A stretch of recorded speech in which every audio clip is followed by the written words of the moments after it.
Gênesis, capítulo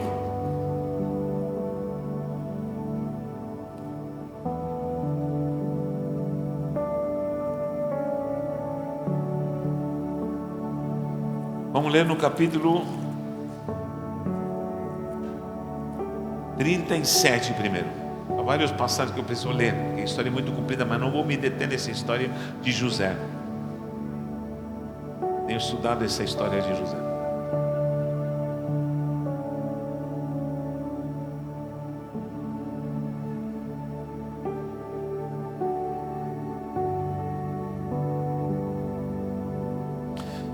Gênesis capítulo 37, versículo 13. Disse, pois, Israel, que é Jacó, disse a José: não apacentam os teus irmãos junto de Siquém? Vem e enviar-te-ei a eles. E ele lhe disse: eis-me aqui. Para quem não sabe, segundo Gênesis 37, 2, José tinha 17 anos somente. Ele disse: ora, vai e vê como estão os teus irmãos e como está o rebanho, e traze-me resposta. Assim o enviou ao vale de Hebrom, e José veio a Siquém. Avança aí.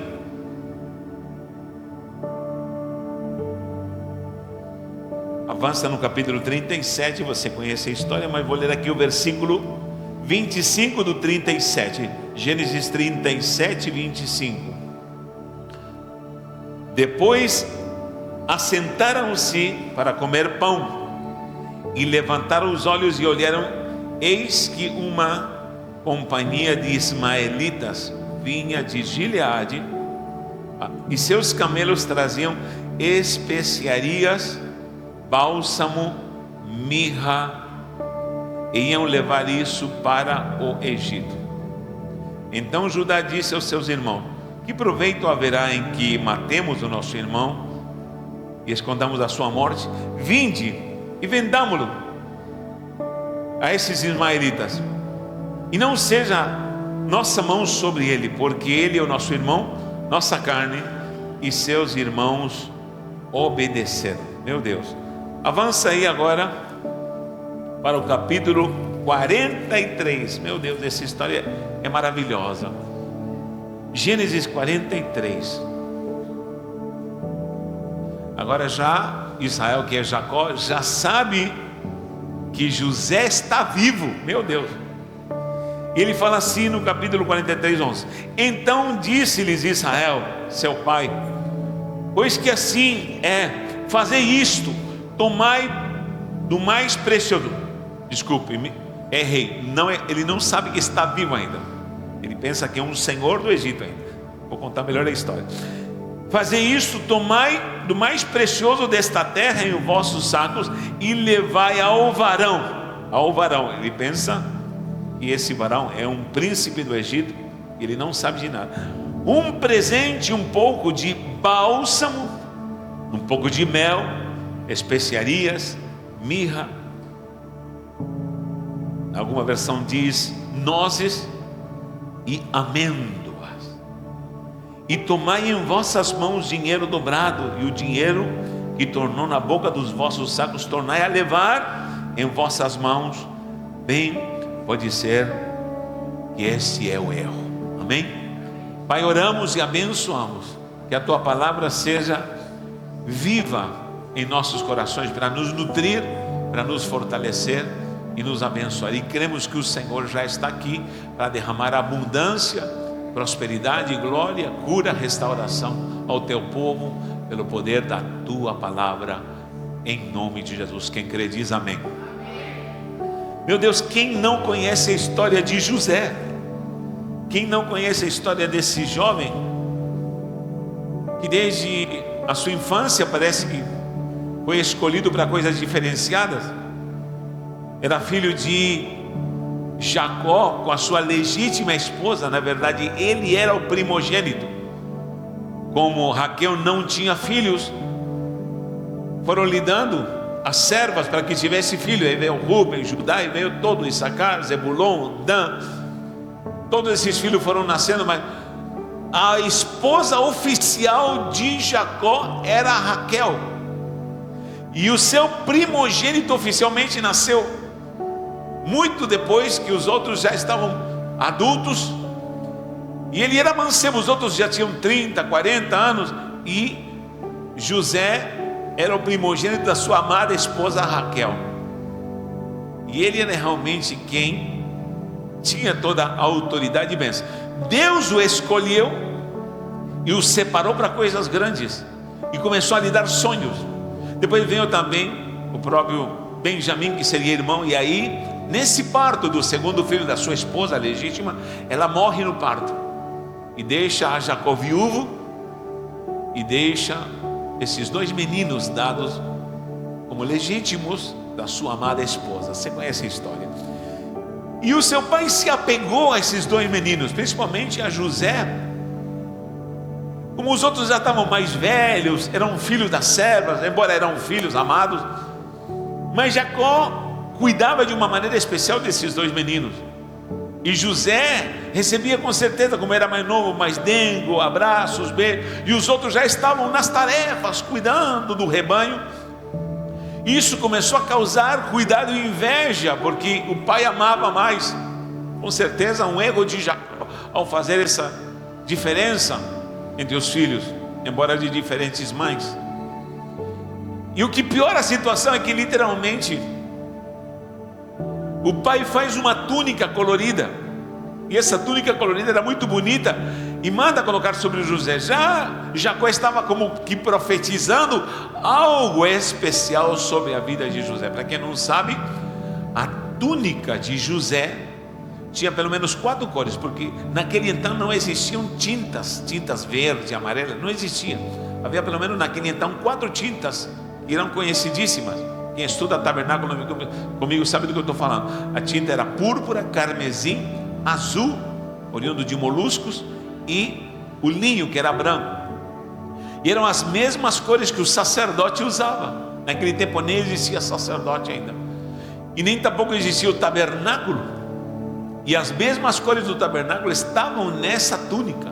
Ou seja, essas cores traziam a presença e a bênção de Deus. O tabernáculo não existe mais. O tabernáculo é você agora.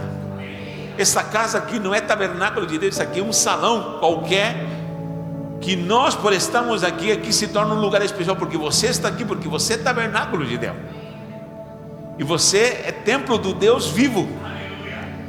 E essas cores, não vou me deter nisso, mas simbolizam realeza, simbolizam sacrifício diante do Senhor, simbolizam a presença da deidade. A cor azul é a deidade, e o linho branco significa pureza e santidade. É o que deve haver em nossas vidas.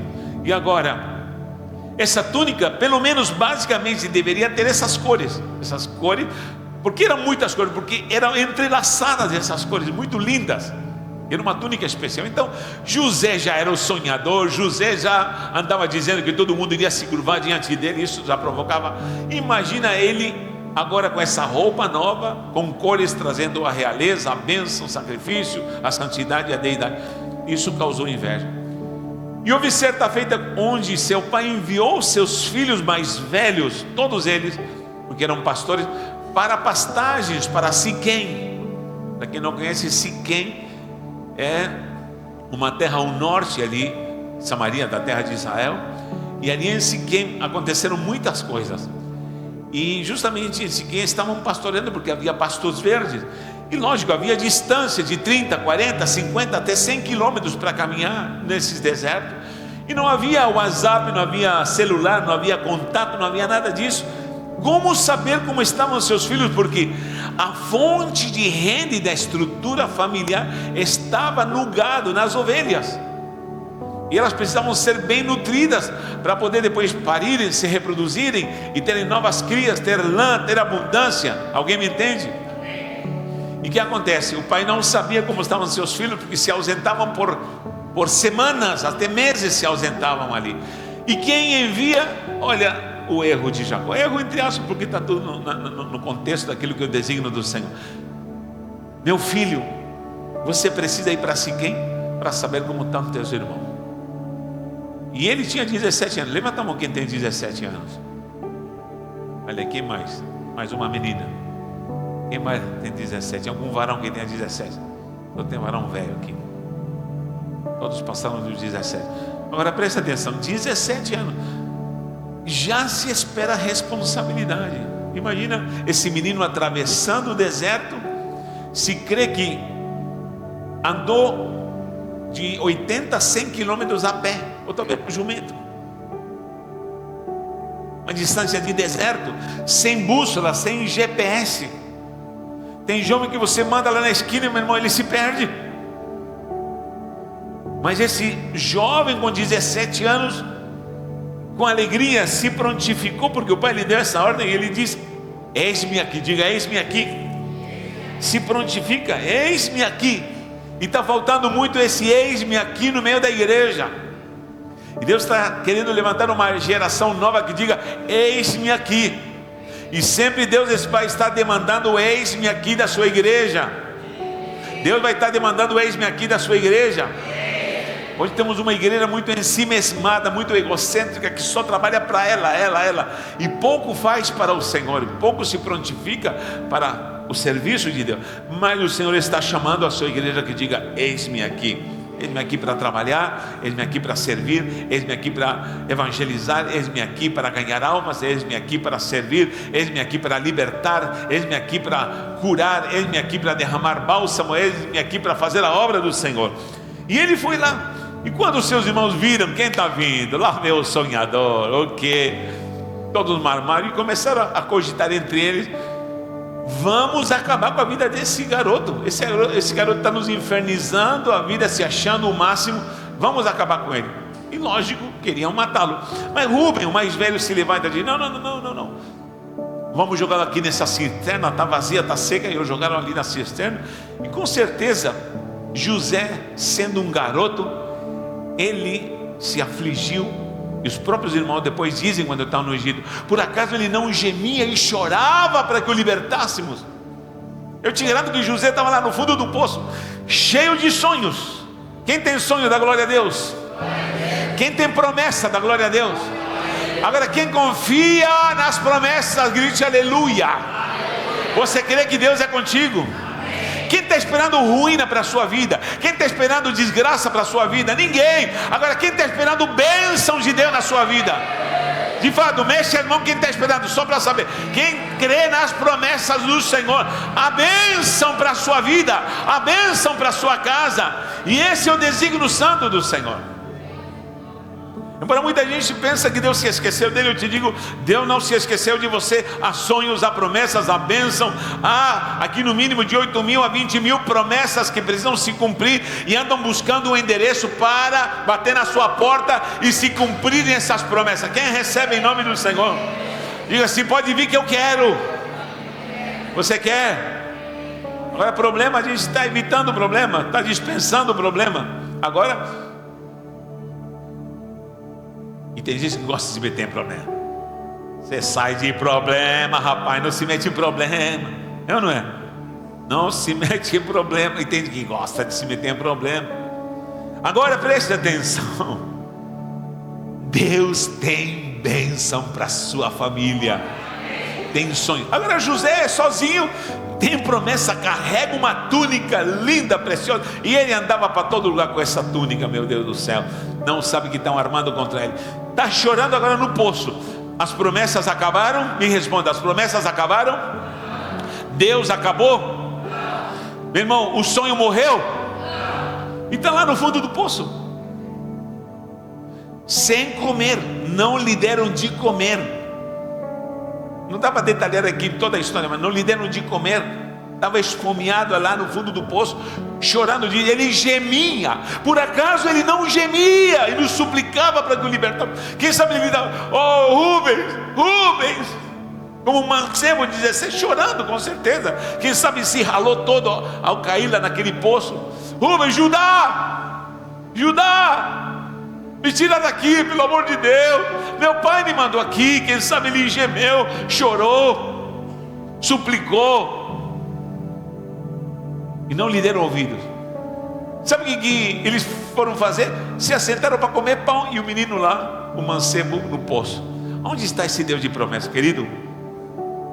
Quem tem promessa aqui às vezes está angustiado pensando que Deus se esqueceu disso. Você está melhor do que José. Você tomou café? Você almoçou? Olha que Jesus está te olhando. Você almoçou? E estou sentindo cheiro de frango assado até agora. Preste atenção. Você almoçou ou não almoçou? Dá glória a Deus por isso? Quem vai chegar em casa e vai tomar um banho e vai deitar numa caminha linda, abençoado? Você está melhor do que José. Você está se queixando que a promessa não veio, não se cumpriu? José estava no fundo do poço e ele confiou na promessa no Senhor. Confiou na promessa do Deus Todo-Poderoso. Você crê nisso? Então, se Deus tem promessa na tua vida, Ele vai cumprir a promessa. O que aconteceu? Não era a rota, Siquém não era a rota de comerciantes. E o que acontece? Quem passa ali, uns ismaelitas que passam ali, e eles vêm passando essa turma e falam: já sei, para não matá-lo, porque estavam mantendo ele lá para esfaqueá-lo e acabar com a vida dele. Mas o que acontece? Viram os ismaelitas e Judá, logo Judá diz assim: sabe que vai? Não, vamos matá-lo, vamos vendê-lo, vamos vender. Beleza. Rubem não estava presente, o mais velho, porque o único que demonstrou que queria libertá-lo era o irmão mais velho. Quis tirá-lo do poço. Inclusive quando já o venderam e foi no poço e não ouviu, disse que rasgou as vestes. Onde está meu irmão caçula? O velho vai morrer. E estavam passando esses ismaelitas, ou também midianitas, poderiam ser conjunto de midianitas com ismaelitas, porque o versículo 36 do 37 diz que eram midianitas também. E traziam um monte de especiarias, bálsamo. Eles tinham essas especiarias como câmbio, levavam isso para o Egito para trocar e para vender por outros mantimentos. Normalmente os ismaelitas, os midianitas, passavam por outra rota, assim como havia a rota da seda. E quem já conhece do que eu estou falando, havia uma rota, e não era por Siquém, onde se passava o bálsamo que ia para o Egito. Em Jeremias diz: Egito que gosta de comprar bálsamo, não vai adiantar, porque eu vou te julgar, Egito. Ou seja, os egípcios gostavam de comprar bálsamo. Você que é comerciante, você sabe onde está seu cliente, não está? Não sabe? Quem trabalha com comércio aqui? Ninguém trabalha com quem trabalha. Você sabe onde está teu cliente? Você tem que descobrir uma rota para o teu comércio. E o Senhor dá rotas e mostra rotas para o teu comércio. Estou falando com gente empreendedora, quem está entendendo? E às vezes o cliente some e você tem que pedir: Senhor, me mostra a rota daquilo que eu estou comercializando. Se o Senhor é comigo, o Senhor tem que me mostrar. Eu tenho falado isso, querido. Eu vendo na internet, eu trabalho na internet, eu faço muitos negócios na internet e eu oro, todo empreendimento. Agora estou num novo empreendimento. Já vocês vão saber e vão ver os resultados, porque esse ano já demos uma oferta para a compra da casa. Esse ano vai ser também glorioso e poderoso, porque o Senhor já me mostrou pelo menos 3 fatores de recursos sobrenaturais, onde há uma rota de comércio, e o Senhor vai te direcionar a pessoas santas que vão te abençoar naquilo que você vai empreender. Levanta a tua mão direita. A tua mão direita vai ser abençoada. Agora levanta a esquerda também. As tuas mãos serão abençoadas, para o Senhor te mostrar a rota aonde a fluência do teu comércio vai encontrar as pessoas certas. Quem recebe, aplaude o nome do Senhor.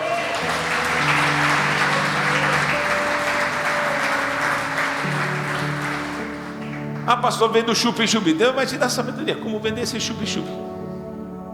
Você crê nisso? Quem já tomou sorvete Esquimó aqui? Esquimó. Quem sabe a história do irmão da Esquimó? Então você vai deixar de comprar. Esquimó era um crente. É um crente que chorou, faliu, fechou tudo, era uma fábrica pequenininha. E um dia ele estava angustiado no culto, devendo para todo mundo. O banco não queria mais saber dele. Sabe quando o banco não quer saber mais de você? Quem sabe? Quem sabe? Quem sabe quando o banco não quer saber mais de você? Quem sabe? Quando tu está devendo tudo, ele já te emprestou de tudo. Aí o que acontece? Havia um profeta e disse: você é servo de Deus, olha para mim, levanta a cabeça, diz o profeta. O Senhor te diz: não desista, mas começa a entrar no sobrenatural de Deus. entra no propósito assim. E diz que vê o poder do Espírito Santo, ele se animou.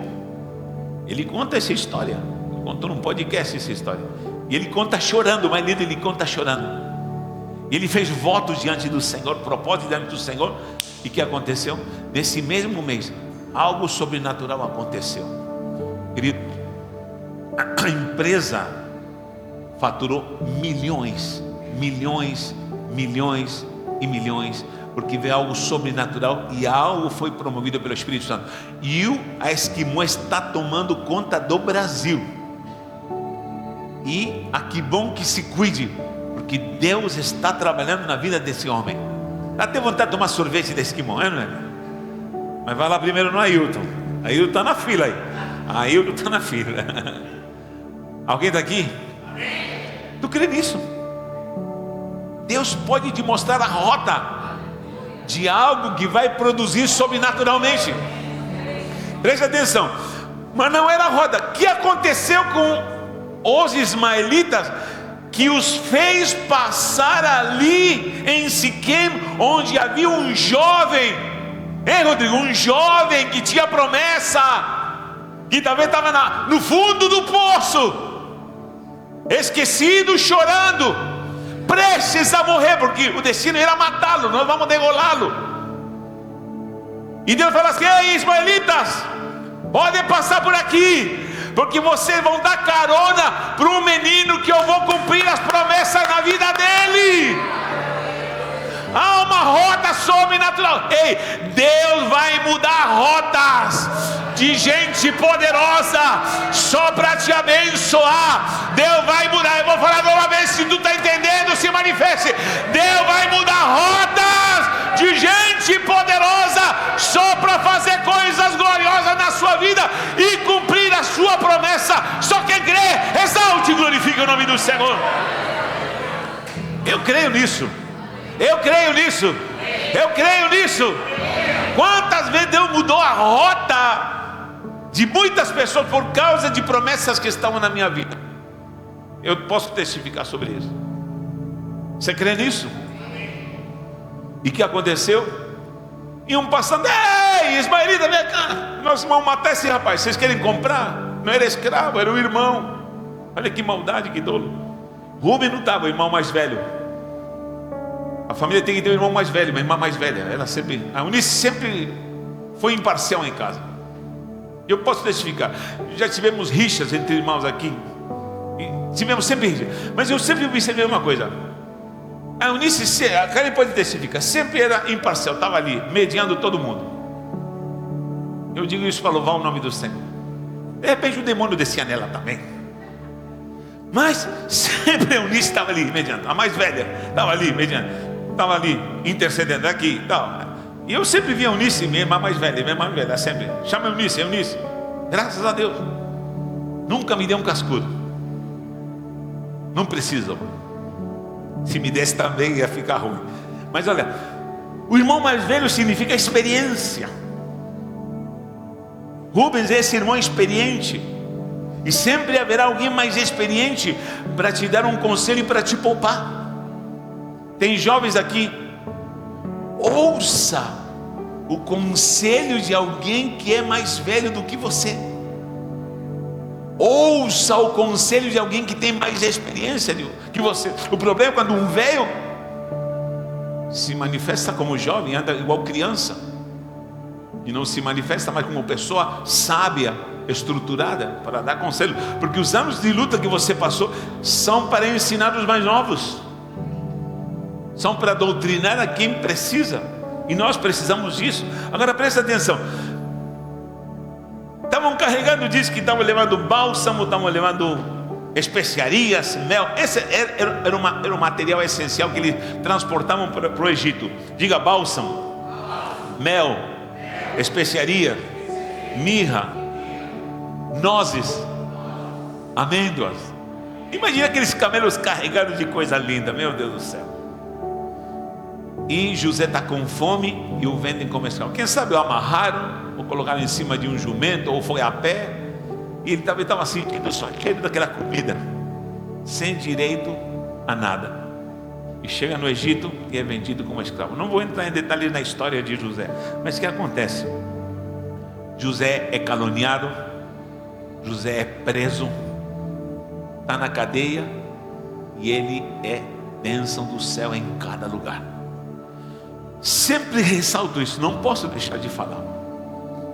Parece que só está piorando para José. Preste atenção no que eu vou falar. Os irmãos queriam matá-lo. Quem sabe o mais agitado estava lá com uma faca. E sempre tem um mais agitado entre os irmãos. Ele já está com uma faca. Traz aqui, pode deixar aqui, eu degolo ele, né? Pode trazer aqui, né? Calma, vamos degolar na hora certa. E outro falou, não vai degolar ninguém não. Mas não, pode trazer, traz aqui. Sim ou não? Agora, ele agora está no fundo de um poço. O que é melhor? Estar no fundo de um poço livre daquele maluco com uma faca? Eu prefiro estar no fundo do poço. Sim ou não? Então, ir para o fundo do poço às vezes é melhor do que estar perto de alguém maluco que pode te dar uma facada. Sim ou não? Então, parece que está retrocedendo, mas de repente está avançando. Agora preste atenção. Ele ia ficar ali no fundo do poço, iriam degolar, iam deixá-lo lá, e acabou e morreu. Agora passam os ismaelitas e o vendem. E ele diz, meu Deus, agora vou ser escravo para sempre. Quem sabe na ótica humana qualquer poderia falar assim, agora está perdido, porque agora vai ser escravo para sempre, agora já era, agora piorou de vez. Mas o que você prefere? Ficar no fundo de um poço, em qualquer hora te mata, e ficar secando no fundo de um poço, ou ser vendido para os ismaelitas que pelo menos vão te dar comida, é ou não é? Eu prefiro estar com os ismaelitas do que estar no fundo do poço e morrer. E ele vai embora com os ismaelitas, tchau família, parece que está tudo perdido, mas parece que está retrocedendo, mas na verdade ele só está avançando. Aí chega onde? No Egito, e é vendido para um tal de Potifar. Potifar o compra e o leva para sua casa. E José era abençoado em tudo que fazia. José, onde colocava a mão, Deus estava com ele. Tudo que ele organizava, Deus estava o prosperando. Essa unção de Yosef. Yosef significa aquele que faz prosperar. O que significa Yosef? Aquele que faz prosperar. O que significa? Aquele que faz prosperar. Diga assim, eu vou fazer prosperar. Diga assim, a minha mão, levante a tua mão, as minhas mãos vão fazer prosperar. Diga, onde eu tocar, vai prosperar. Aproveita e toca na pessoa que está do teu lado. Tudo que eu fizer vai prosperar, vai abençoar, em nome do Senhor. Quem recebe, exalte o Deus de Israel. Aleluia.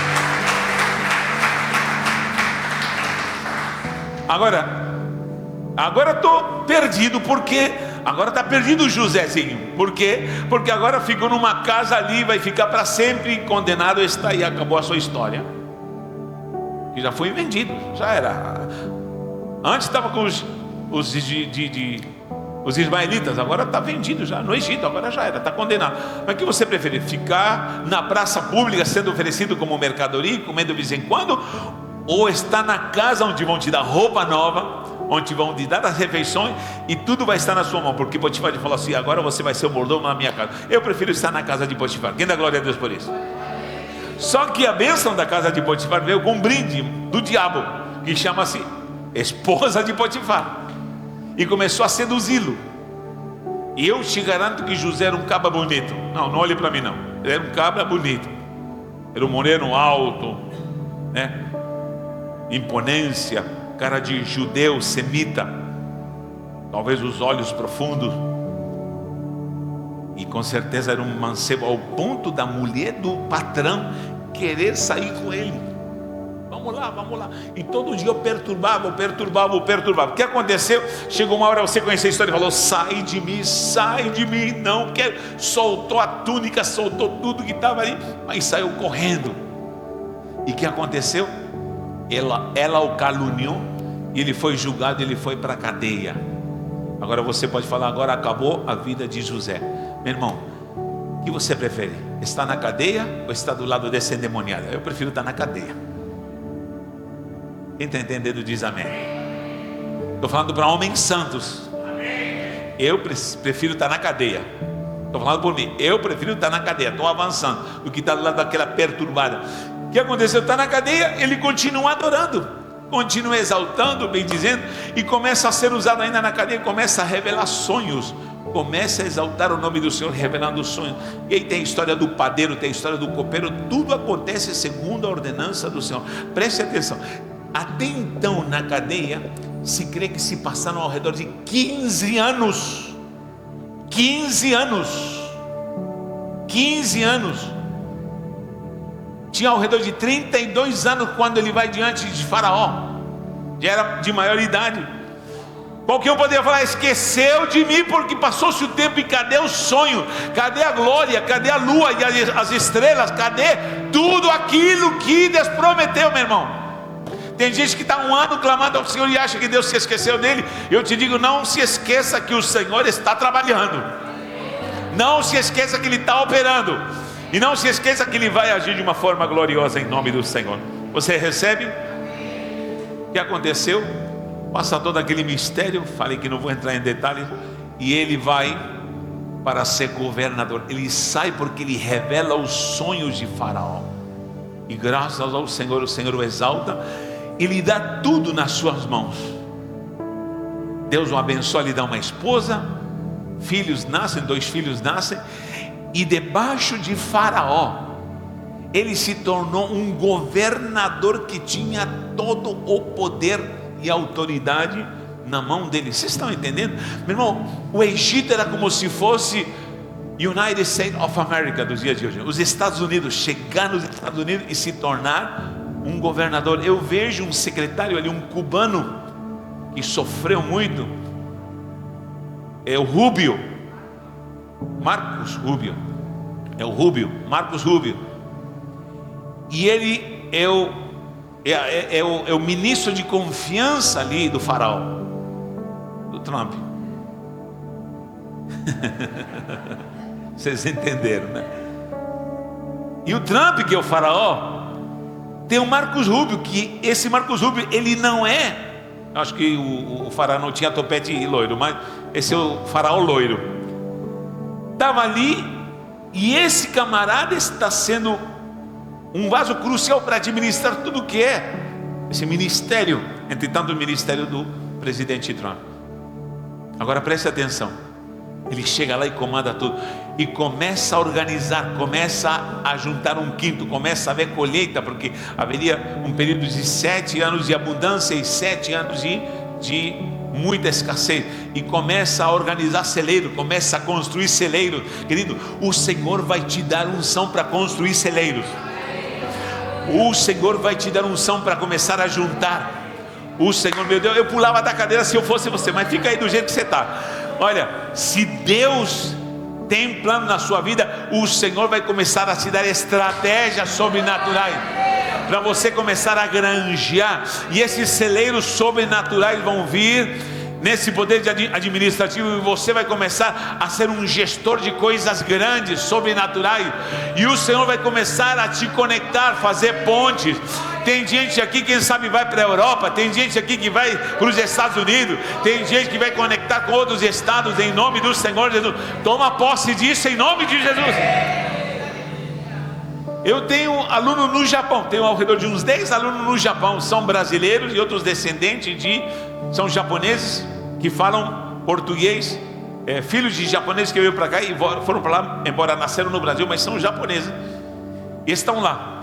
E muitos me dizem: Natanael, você precisa vir para o Japão, nós vamos te trazer no Japão. Meu Deus do céu. Eu digo: pode me mandar buscar que eu vou. Arigato, arigato, arigato. Que mais? Konnichiwa. Pode mandar buscar, porque eu estou aqui. Essa semana, o que aconteceu? Por isso eu me falou: esse ano você vai começar a viajar novamente. Faz uns 2 anos que eu não viajo. Vocês sabem porque tenho me dedicado aqui para restaurar e fazer tanta coisa aqui. Temos conseguido muita coisa e não tenho viajado mais. Mas esse ano o Senhor me se prepara. E o que aconteceu essa semana? O que aconteceu essa semana? Pastor, quem lembra do pastor Anderson da Suíça? Os antigos lembram. Ele me diz: Natanael, achei teu telefone, te encontrei, glória a Deus pela tua vida, te achei na internet, está mais feio, está mais gordo, está mais careca. Falei: glória a Deus por isso. Mas olha, fiquei tão feliz de te ouvir, falou. E vai um abraço se ele ouvir essa mensagem, pastor. estou de olho em tu. E ele está morando em Zurique, falou assim: amado, o Senhor me diz que em breve você estará na Suíça. Falei: manda que eu vou, manda. Parlez-vous français. Agora preste atenção, não estou aqui me exibindo, mas estou dizendo, você não sabe onde o Senhor vai te conectar. Levante novamente as duas mãos e diga assim: conexão. Pai da glória, se alguém está levantando as mãos com fé, o Senhor vai conectá-lo a coisas grandiosas, a coisas poderosas. O Senhor vai conectá-lo, meu Deus, a coisas tremendas e poderosas. Eu declaro isso, e só quem recebe aplaude e glorifique o nome do Senhor.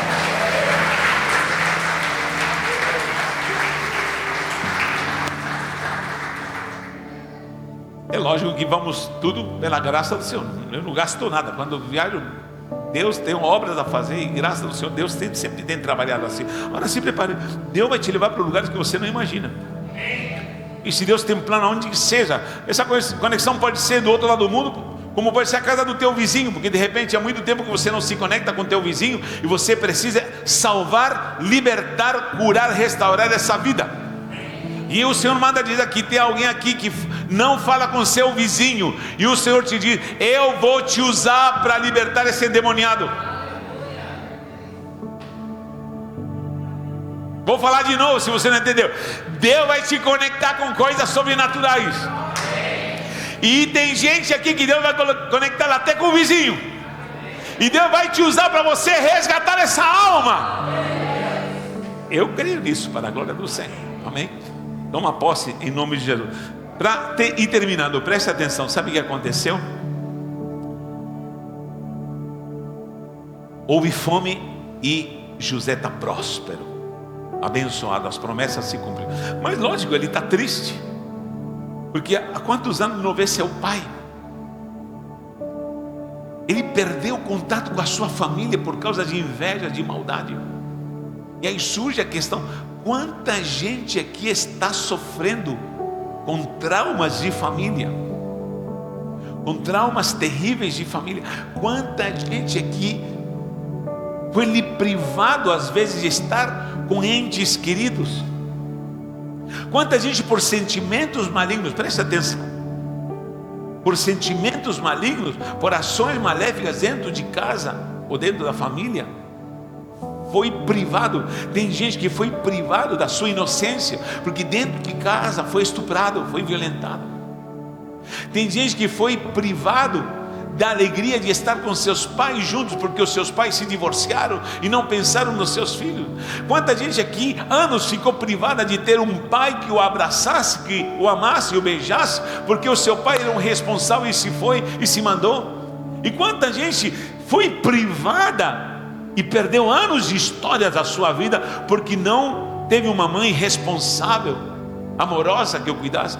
Quanta gente que foi traumatizada dentro de casa, no contexto de família. E quanta gente hoje dentro de casa não está atentando para a glória e a estrutura de família, e está prejudicando e está traumatizando um filho, está traumatizando uma esposa, está traumatizando o marido. Há poucos dias vimos da história de um homem que matou os seus filhos por causa de uma traição. A que ponto chega o trauma de família? Como ficam esses pais, os avós, como ficam os familiares de um trauma? José está assim. José foi traumatizado, embora ele continuou servindo ao Senhor, embora ele acreditou na promessa, e ele aguardou a restauração.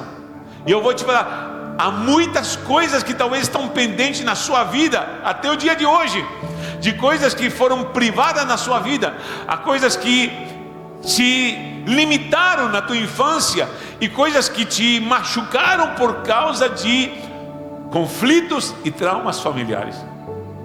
E José está nessa condição.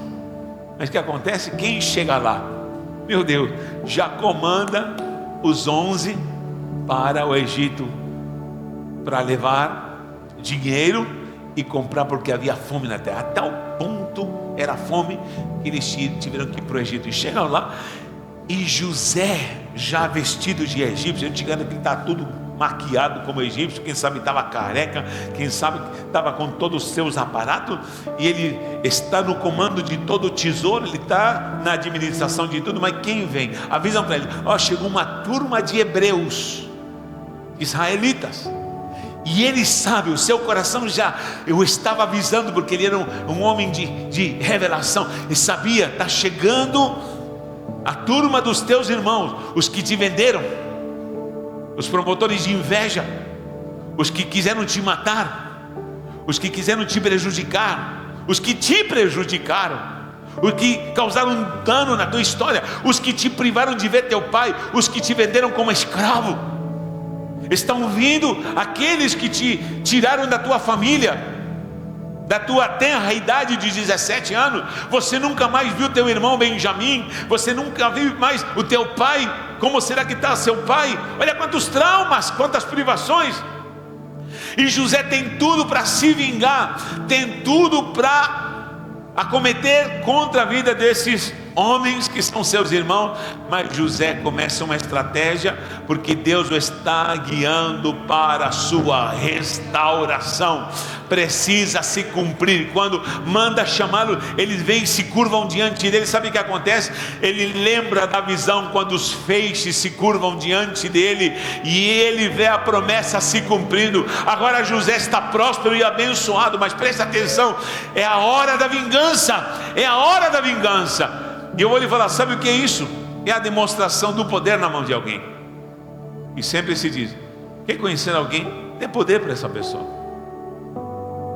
O que ela vai fazer? Dê poder para essa pessoa. O que você faz quando você tem poder? O que você faz quando Deus te prospera, quando Deus te dá dinheiro? O que você faz quando você é poderoso, se tornou uma pessoa poderosa?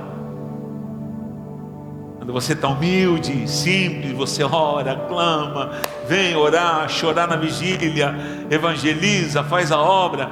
O que você se torna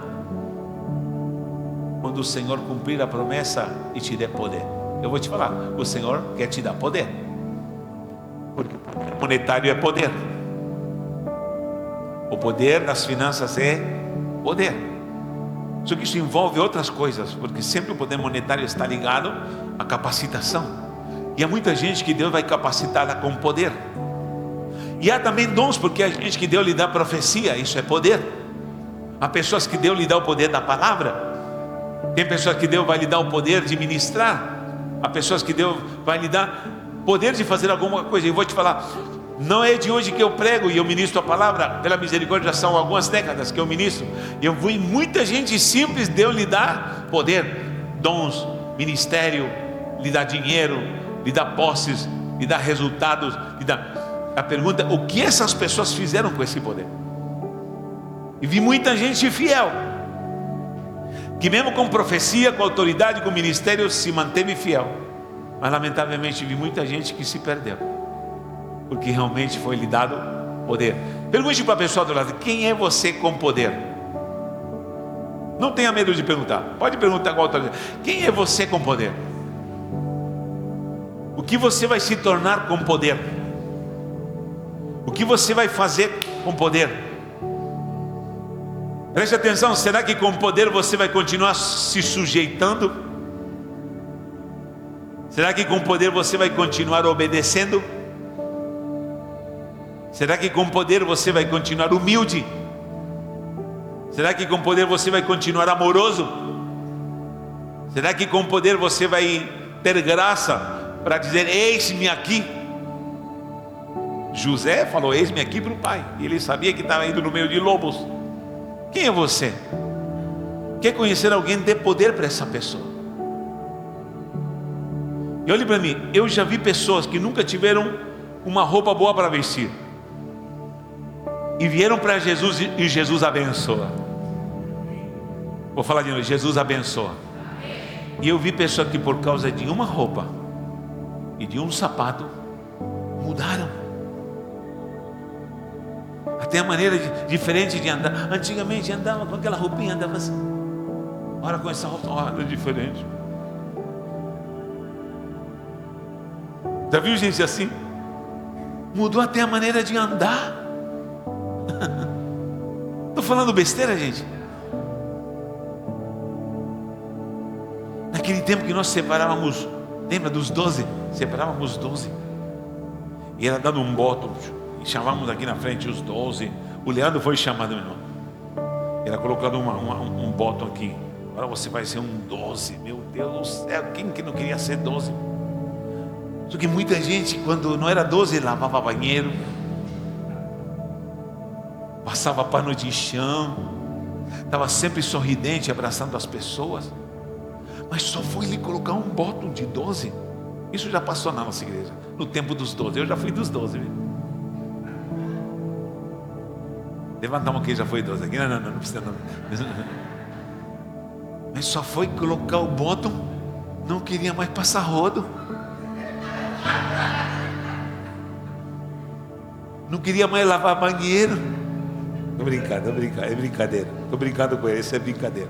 Mas eu vi gente assim. Mesmo que se tirasse o botão dele, desmanchava. Olhem para mim, estou falando besteira. Quando eu saí dos 12, aí muita gente se derreteu. Outros vazaram, outros saíram porque desmancharam, porque morreu os 12. Mas tem alguns vivos ainda. Tem alguns vivos ainda. Aleluia, são os que sobraram. Quero te ver crente. Oh meu Deus, ele está vivo? Se manifesta aí. Aleluia. Meu cunhado está vivo e está fiel. Lutas, guerras, está vivo. Agora presta atenção. José fala assim: ah, é? Estão vindo aí? Está vindo o quê? Judá? Quem é? O Issacar. O Issacar pegou na faca.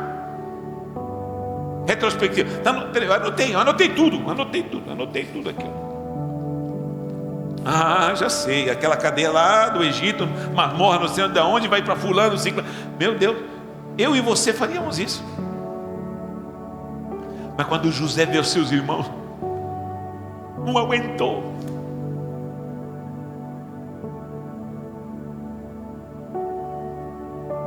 Não vou contar toda a história, mas ele manda chamar. Tem um irmão mais velho, o pai de vocês está vivo. Sim, Senhor, todo miudinho. Faz todas aquelas coisas que ele fez. Você já conhece a história. E o que acontece? Manda trazer o pequeno. O que? Manda trazer o Benjamim. Esse irmão, traz ele aqui. E ninguém... Ah, não é possível. Chegaram lá no Jacó, meu pai, um homem lá, tem um homem lá ruim, um homem que manda trazer o Benjamim. Não, porque vocês falaram que tem um filho, porque vocês falaram que tem um mais novo. Não, pelo amor de Deus, eu já sofri por causa do José, já morreu. Não, pelo amor de Deus. Imagina um velho barbado, cabeça branca, barba branca. Não. Meu filho Benjamim, não, pelo amor de Deus. Oh, que tristeza. Rubem é o mais velho, falou: olha aqui, por isso o homem tem que ser homem. Cadê os homens aqui? Aí que ele falou, pegou o Jacó e falou: olha aqui, pai, eu tenho 2 filhos aqui. Eu vou levar meu irmão, que eu tenho caçula do coração. Eu vou levá-lo e vou trazê-los de volta. Se eu não trouxer de volta, o senhor pode matar meus 2 filhos, pode degolar meus 2 filhos. Essa é a promessa, essa é a graça que eu tenho de te dar a minha palavra. Eu vou te trazer de volta esse menino. Deus estava trabalhando. Não é possível. Eu imagino o coração de Jacó indo embora novamente, porque já tinham vindo, estavam voltando, estavam por um fio. Imagine a angústia, meu irmão. Imagina como esses 11 se converteram, ou esses 10 na verdade se converteram. Imagine como eles oravam: oh Deus santo, tem misericórdia, vamos orar. Ei, Rubem, Judá, vem aqui, vem fazer. Issacar, antigamente queriam degolar o Jacó, o José, mas agora te garanto que estão lá. Vamos orar, vamos entrar no Egito agora. Estão viajando. Vamos orar, vamos clamar, vamos buscar, porque a aflição faz com que você busque. Quando o negócio aperta e não há o que fazer, você se converte, Deus te chama para perto. Ei, a luta e a angústia é Deus te chamando para perto dele, porque Deus não quer o teu dinheiro, Deus não quer a tua casa, Deus quer você, Deus quer a tua alma, Deus tem zelo e ciúme de você. Sabe o que aconteceu? Eu creio que Jacó estava chorando e disse: levem presentes. Daí o X desta mensagem, e com isso quero terminar. Levem presente. José em Siquém foi vendido, e ali ele entrou nessa caravana que levava um monte de coisas gostosas, ele não podia comer. Quem na sua infância aqui quis comer algo porque outra criança estava comendo e tua boca se encheu de água e você não teve para comprar? Levanta a mão. Essa é a geração que nós levantamos para levantar uma nova geração que é abençoada, como vimos na semana passada aqui. Na escola, quem sonhou com ter um sapato, um tênis que o teu colega tinha e você não tinha? Meu Deus. Quem já usou que chute aqui?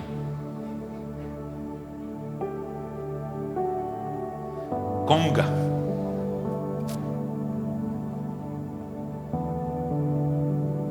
Quem mastigou chiclete ping-pong?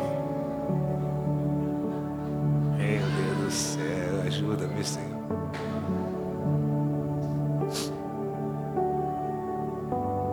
Quem brincou de peão com aquela corda que amarelinha? As crianças de hoje não conhecem essas brincadeiras. Só conhece a brincadeira do ó.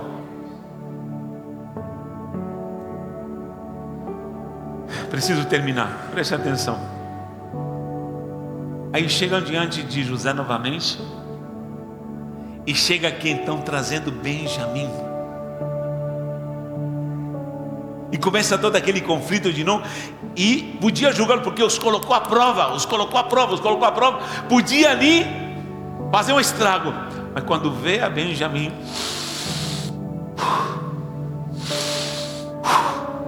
não se aguentou. Diz que os olhos encheram de lágrimas. Saiu da presença ali, foi para o quarto dele chorar. Chorou e disse: eu tenho tudo para matar eles, acabar com ele, mas havia uma voz falando: você precisa perdoar. Você precisa perdoar. Ele chora amargamente, e todo mundo fala: o que está acontecendo? O governador entrou em crise, ele se recupera, lava o rosto, diz que no versículo 31 do 43, depois lavou o rosto. Imagina ele lavando o rosto, e conteve-se, começou a se conter, e preparou um jantar para eles. Mas não aguentou, chegou uma hora que não aguentou mais, e ele disse: olhem para mim, eu sou José, o irmão de vocês. Vocês me venderam, vocês me entregaram, e o pai está vivo, e está aqui Benjamim. Ei, se preparem, porque vocês vão ser abençoados. Eu quero meu pai aqui comigo. Tragam todo mundo. Eu quero liberar perdão. Eu quero restaurar esta família. Eu quero me colocar diante do Deus Todo-Poderoso, e eu quero que haja conserto. Eu quero que haja bênção. O Senhor está falando conosco. Eu, Natanael, você, precisamos liberar perdão. Precisamos nos consertar, precisamos trazer a essência do Altíssimo, e o Senhor vai começar a fazer grandes coisas na nossa vida.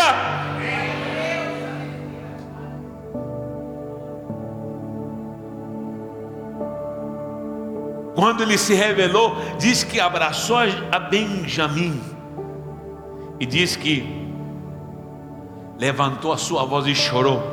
Imagine como foi o choro, que diz que de maneira que os egípcios o ouviam. e até a casa de Faraó ouviu o grito do seu choro ali. Era um choro de restauração, era um choro de perdão, era um choro de reconciliação. Todo mundo, o que está acontecendo? Sabe o que está acontecendo? É que José, o hebreu, reencontrou sua família, reencontrou seus valores, e ele decidiu perdoar os seus irmãos que o venderam. E o Senhor está dizendo: agora começa a abundância, agora começa a promessa, agora começa o sonho a se cumprir.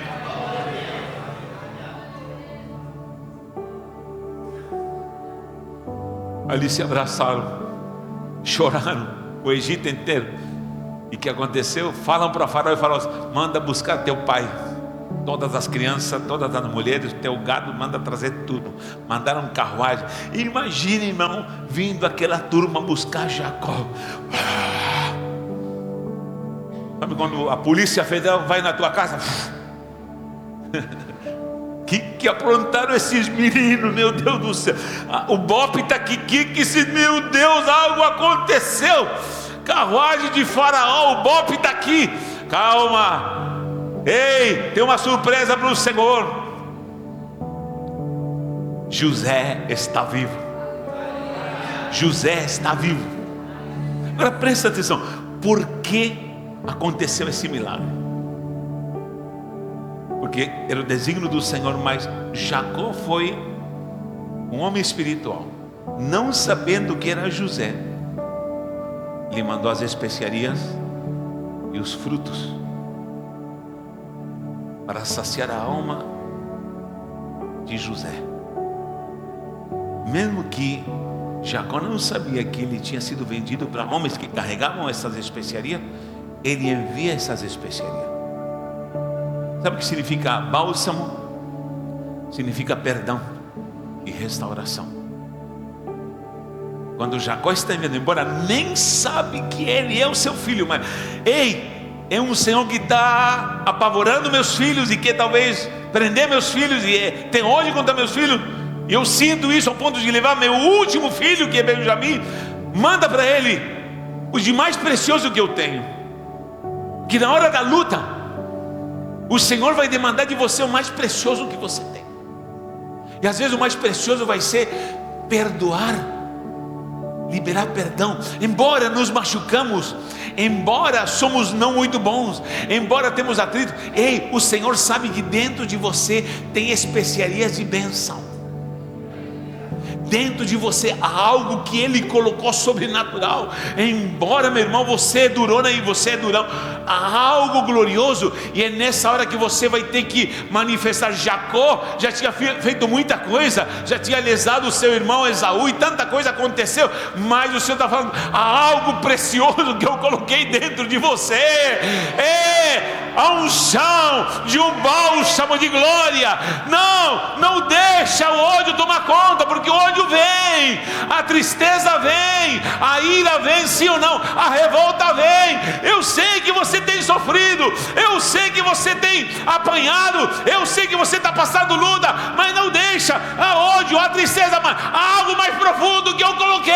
É um bálsamo de glória, e esse bálsamo vai restaurar, esse bálsamo vai perdoar, esse bálsamo vai operar. É Deus que está trabalhando na tua história, é Deus que está operando, José. Leve um bálsamo para ele, leve um bálsamo. Sempre o bálsamo trará perdão, sempre o bálsamo vai curar feridas, sempre o bálsamo. Leve mel. Sabe o que significa isso? Sim, a amargura. É amargoso quando você é traído.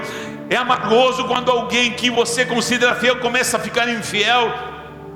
É amargoso quando amigos viram a cara para você. É amargoso quando pessoas de confiança que você ajudou viram as costas para você. É amargoso, é amargoso.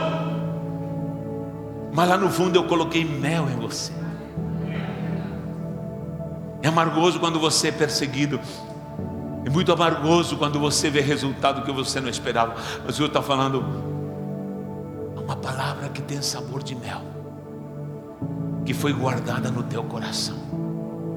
E você vai ter que esquecer o amargor, porque se você continuar cultivando esse amargor, você vai perecer. Você vai perecer. Eu coloco na tua essência e no teu espírito doçura do mel. Doçura do mel. E nesta noite, se há alguém amargurado por tantos motivos, e talvez você tenha razão, o Senhor te diz: eu quero te dar mel. Saboreia. É doce. É doce. É doce.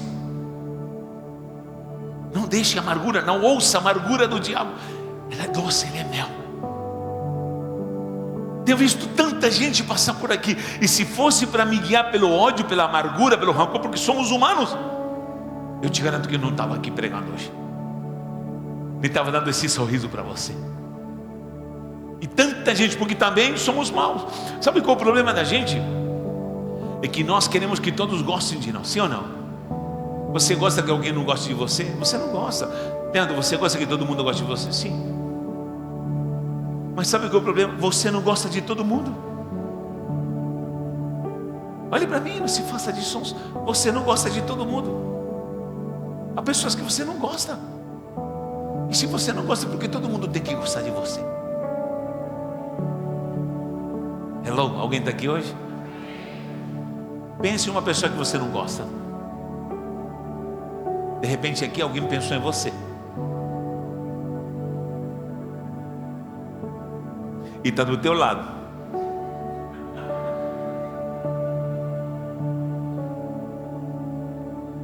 E está bem pertinho de você. Olhando para todo mundo, não é indireta não.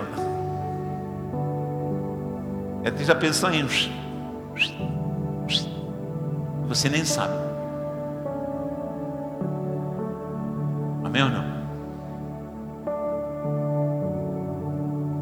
Eu conheço pessoas que usam óculos, mas é um paradigma que eu tenho. Eu tive um professor assim, usava óculos. Quando esse professor olhava por cima do óculos, e hoje em dia quando vejo pessoas que olham por usam óculos normal, mas que olham por cima do... eu fico, me dá um arrepio na alma.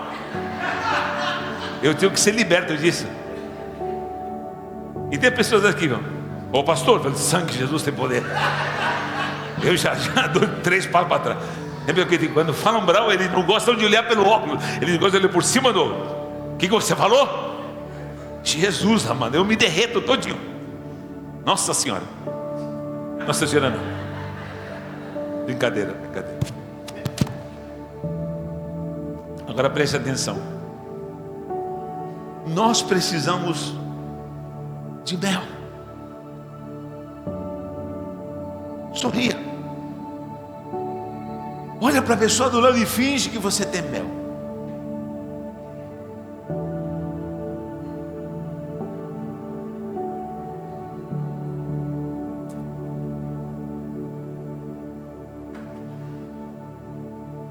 Olha que lindo. Olha só, eu quero filmar. Tem como filmar isso aí, os sorrisos. Todo mundo fica com mel. Nas caras de abelhinha aí, ó.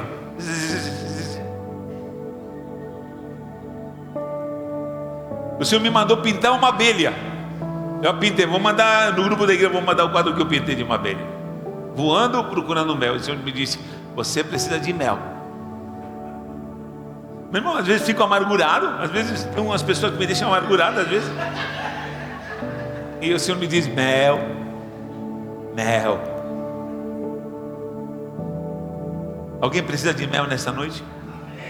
A tua vida está precisando de mel?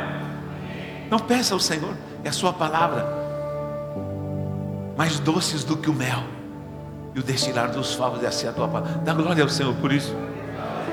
Dá glória ao Senhor. Olha para cima e dê um sorriso. Vou terminar isso aqui. O problema é que eu demoro muito para pregar. Diz que trouxe especiaria. Sabe o que é uma especiaria? Tempero. Sabe o que Deus quer acrescentar à tua vida? Tempero. Há casais que estão precisando de tempero. E digo por mim, às vezes o meu casamento está precisando de tempero. Às vezes tua vida espiritual precisa de tempero. Quem já comeu feijão sem tempero? Às vezes eu quero pegar feijão, posso pegar? Não, não coloquei ainda, não refoguei. O que é refogar? Não mexe não. Aí vou colocar isso aqui, vou picar isso aqui. E começa um negócio. E mistura. E coloca umas abóboras cozidas, uns negócios. Onde começa a borbulhar e dá aquele negócio. Agora pode comer. Só no Brasil isso aí. Porque está faltando os temperos. E às vezes tua vida espiritual está precisando de tempero. Estou mal. O Senhor te diz: temperança, amor, paz, alegria, longanimidade, benignidade, bondade, fé, mansidão e temperança. Temperança. Mirra, sabe o que significa? Mirra significa bom perfume. Meu irmão, por onde tu está passando, que cheiro você está deixando? Meu pai me ensinou e eu aprendi.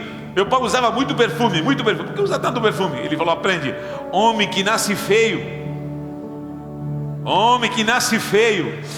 tem que andar bem perfumado e bem arrumado. Por isso sempre ando bem arrumado e perfumado. Tomo banho de perfume.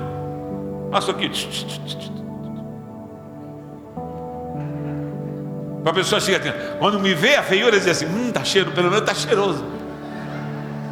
Amém?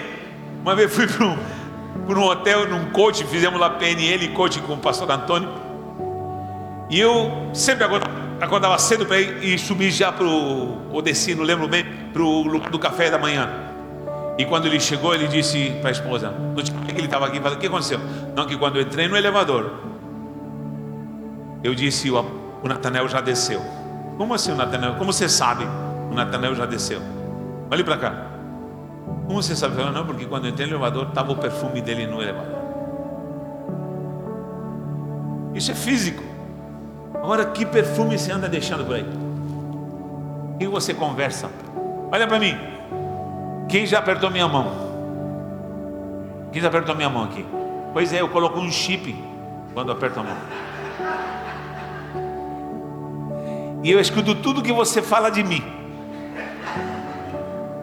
O que você anda falando do pastor aí? Eu sei, oxi. Eu vou passar aqui uma conversa que eu tenho.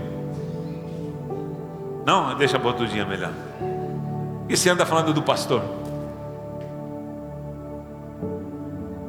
O que o pastor fala de vocês?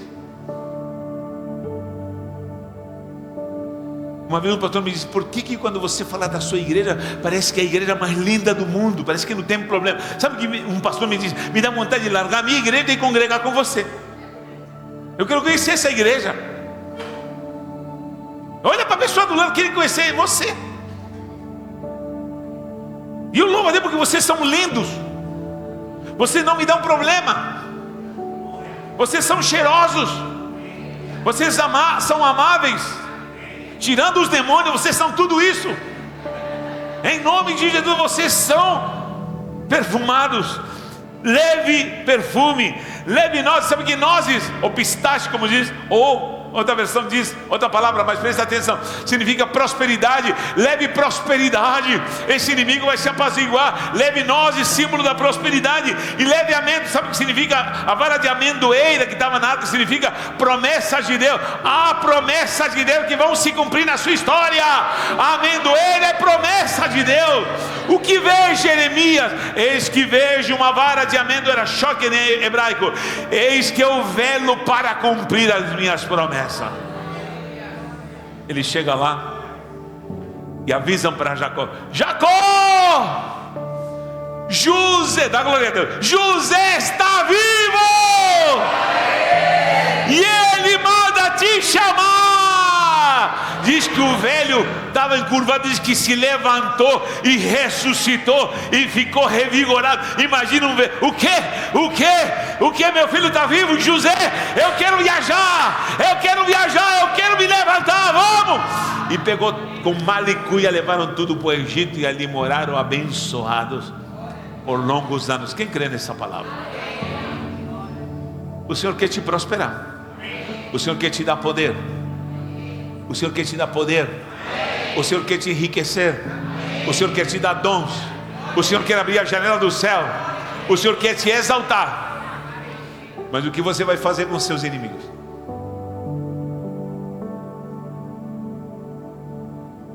Porque isso é o crucial. para Ele te dar ou Ele não te dá. É o crucial.